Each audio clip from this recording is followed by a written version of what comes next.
You might be wondering, which ships are the best to build in Hearts of Iron 4? And once again I'm going to be answering that question if your goal is to gain naval dominance. In the last video I said which ship is the best to spam. In this video I'm going to show you which big ships are the best to produce. And trust me, they're so much better than the cheap ones which you would spam.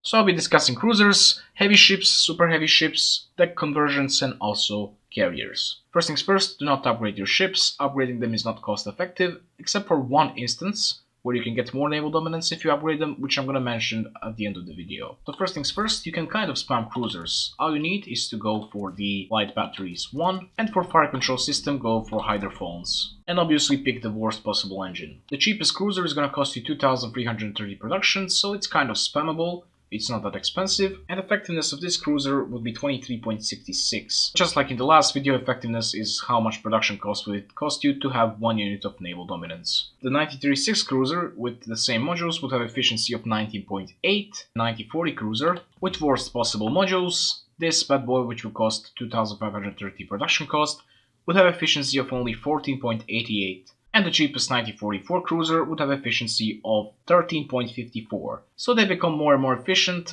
as newer and more advanced they are, but they require more research. However, if you decide to build heavy ships or super heavy ships, you will realize that they're actually way more cost efficient. For example, taking the early heavy ship hull and just giving it the heavy battery 1, you'll get this ship, which costs 6,581 production. However, it will cost you only 10.51 production just to have 1 unit of naval dominance with this ship. The 9036 ship is even better. It will cost you only 8.63 production cost for 1 unit of naval dominance. Honestly, this is one of the best ships to actually produce. Let me show you how cheap this is. To produce one of these guns, it costs you 0.5 production. So you would get 1 unit of naval dominance at only the cost of 17 rifles. This 9036 submarine, which is the cheapest 9036 submarine you can have, costs you 420 production.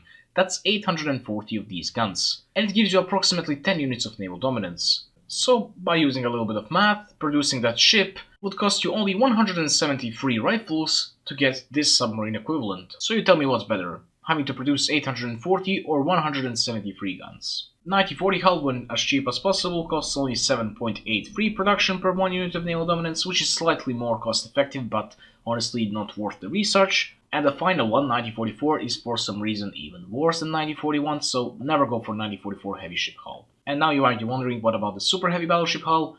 Well, if you would make it as cheap as possible, having only super heavy battery 1, engine 1, and also fire control 0, you would get this ship. At the end of the day, it will cost you 8.5 production cost to have 1 naval dominance, slightly more cost effective than the 936 ships, but honestly I would not recommend this one.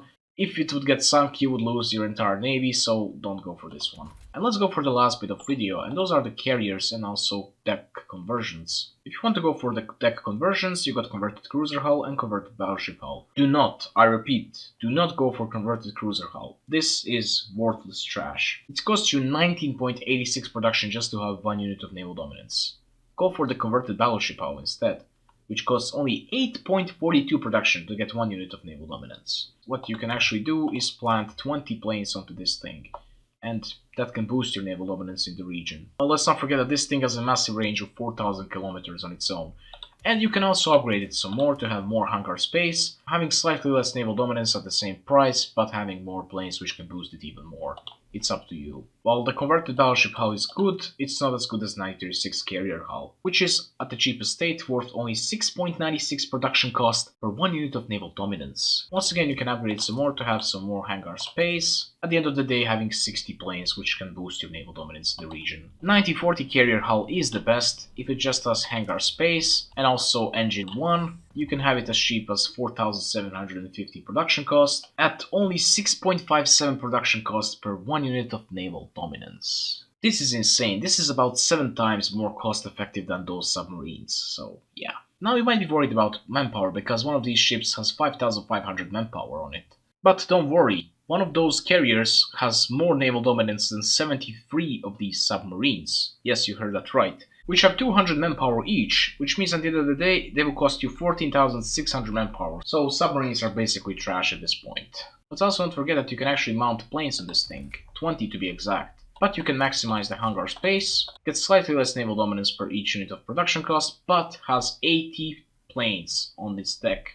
And there is finally 1944 carrier. Honestly, this carrier is slightly worse than 1940 carrier. Only good thing about it is that you can have 100 planes instead of 80 planes, and that's basically it. Either way, if you produce any of these ships, you will have insanely good navy.